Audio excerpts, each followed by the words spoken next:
in this space where people are always telling you to be stoic and be a rock, not to not feel any emotions, but to just not express them. I absolutely agree with that. I absolutely agree. And this isn't me telling you just go cry for no reason. I'm not just going to tell you to just cry or just lash out in anger. But I used to think that being emotional was a bad thing. I used to think that being, how do I put this? Like being in touch with my emotions was a bad thing. I'll never forget. I had a coworker a couple of years ago, and I always saw him as a more logical person. He always just seemed much more logical. It's not that he didn't, excuse me, it's not that he didn't feel emotions, but he never really operated on them. He never really seemed to show him that much. Never really seemed to show him that much. And he was only a couple years older than me. He wasn't like significantly older. And I remember telling him that you just seem much more of a logical and rational person. And I wish I was more like you. Now, his ability to be rational was definitely like to be admired, but I didn't realize the fact that I'm able I've always been in touch with my emotions. I always saw it as a negative when in reality it's been a positive, or it could have always been used as a positive. I'll give you a quick example right now. I just recently posted a transformation, like two pictures of what I looked like before. It's under the community post where I said evolve. If I had editing skills, I would put it right next to me. I would put it right in my hand, but I don't got the skills for that yet. But what helped me go through that transformation in my physique was emotion. You know, the rational thought, the going through that process rationally, it wasn't enough. It wasn't enough just telling myself, oh, I wanna lose weight. I wanna lose weight. Why? Why do you want to lose weight? Like, oh, I just want to look good. Why? Just want to look good. It wouldn't work. It wouldn't work. I would end up, I might lose a couple pounds, but I gain them right back because I just didn't have a strong reason to. I didn't see a reason strong enough to keep that weight off. What eventually was the catalyst for that, the catalyst for me losing weight and being in the shape that I'm in right now, because around this time last year, I was pretty fucking fat. I just said, fuck. I just said, bro, I was sick and tired of looking at myself in the mirror. There was a point in time where I would actively avoid the mirror like this. I wouldn't look at the mirror. And mind you, I have a massive mirror in my bathroom. So like, deliberately avoiding it, that's a problem. And I eventually realized, dude, I have to do something about this. And I just got sick and tired of seeing my love handles. I got sick and tired of seeing myself built like a woman, in all honesty. Nah, let me not say built like a woman, because that's being mean to women. But I had love handles, I had boobs. I got sick and tired of seeing that, and that was the catalyst for my transformation. You know, had I not been in touch with my emotions in that regard, I wouldn't have lost the weight, and I definitely wouldn't have kept it off. I might have lost a couple pounds again. Would they have stayed off? That's the important part. It's not just losing the weight. It's keeping it off. Right? I think anybody could lose weight. Anybody. You literally just eat less. Can you do that forever though? Not as in like lose weight forever and like continuously lose weight for the rest of your life. I mean, like, can you keep that weight off? Can everybody do that? No, they can't. That's why fad diets exist. That's why people are constantly, you see this all the time. Even with like celebrities or famous people, you might lose a couple pounds, and then next thing you know, right back where they were. I don't know why the first person I thought of was Nah, I'm not gonna say who I thought of because I actually know why he gains weight.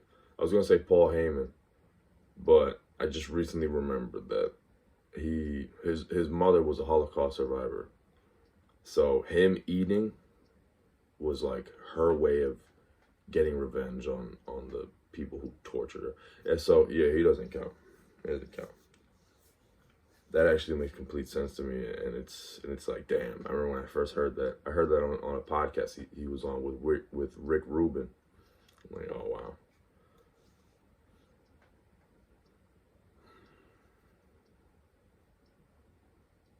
I also recently just saw a movie called Equals, which is like a dystopian, futuristic movie where emotions are prohibited.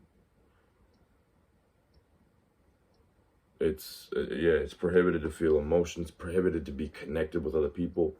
First of all, I'm gonna be honest with you. That movie, it's fucking terrifying, and in a way, I won't spoil it, but in a way, it's beautiful, but it's also fucking disgusting. It's disgusting. It's a disgusting movie. It's terrible. Not as in like it was terribly produced, but just the plot and the environment where literally any sort of emotion is prohibited. Any sort of connection with other people is prohibited. And what's sick is that I see why. Let's just say if that were, God forbid, if that were to happen in real life, I see why they do it. I understand their logic. I don't agree with it at all, but I understand why they came up with that idea because think about it. What they're trying to do, they're trying to eliminate all the negative. They're trying to eliminate all the negative emotions that come with these pursuits. The feeling of rejection, the feeling of sadness, the feeling of anger, the feeling of depression. They couldn't even eliminate that though.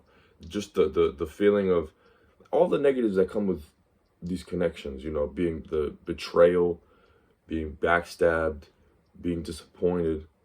And the reason why I'm going to assume they never outright stated it in the movie, but I'm assuming the reason why they removed this was to keep all the people in the society focused, because when you got these negative emotions, it's gonna be pretty fucking hard to focus at work. It's gonna be hard enough to just sleep. You ever been backstabbed, betrayed? It's hard to just go to sleep, bro. You're just gonna be staring at the wall all night.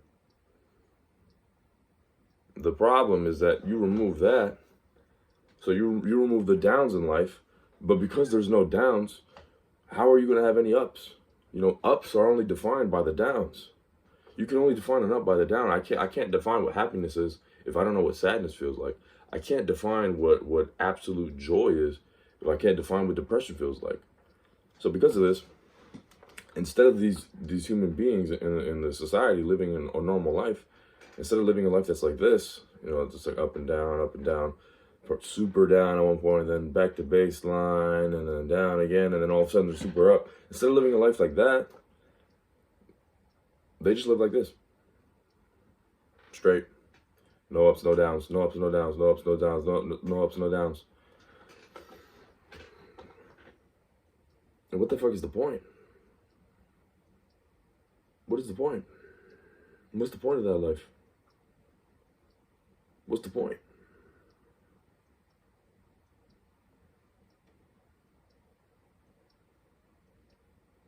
Okay, nothing's hurting you. Technically. But what do you have to live for? People don't have any kids. They don't have any wives, any husbands. No family unit. It's literally just dudes, and not just dudes. It's just men and women, all living in their own little cubicle. It's terrifying, and it made me realize who the fuck is texting me at this time? It made me realize the importance of emotions. This isn't me. I know it says be more emotional, but this isn't me telling you to just go cry for no reason. I'm not just telling you to just go on emotional outbursts for no reason. But don't be afraid to be in touch with that side of you. Because more often than not, that's your greatest source of motivation. That's your greatest source of drive. You know, I've had visions. I've said this plenty of times. There's visions that I've had in my life in regards to this YouTube channel, in regards to what I'm doing right now with these videos, that have brought me to tears. And like not out of not tears of sadness, no, like tears of just like fulfillment and joy.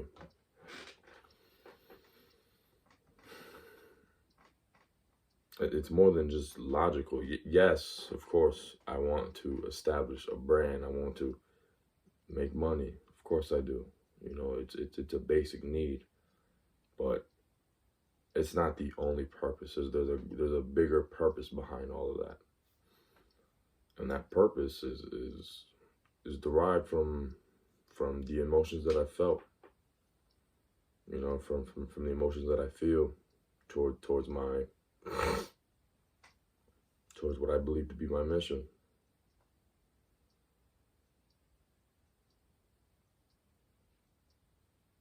Should still practice stoicism. I think this camera's inverse, but this is Seneca, Letters from a Stoic. Pretty good book. Recommend it. Really like Marcus Aurelius's Meditations as well. I have it, but it's all the way over there, and I'm not getting up to get that shit. But you should absolutely practice stoicism. But don't suppress your emotions. I don't see stoicism as suppressing your emotions. I see it as controlling them. You don't know. I could be in absolute and utter rage right now. I could be absolutely and utterly pissed off. I could be full of rage right now.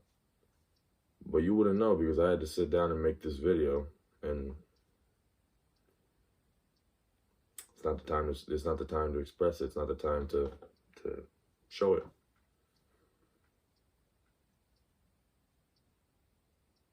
But there is a time to use that emotion. There is a time to use it as an outlet. Use it as an energy source. You just gotta figure out when and use it wisely.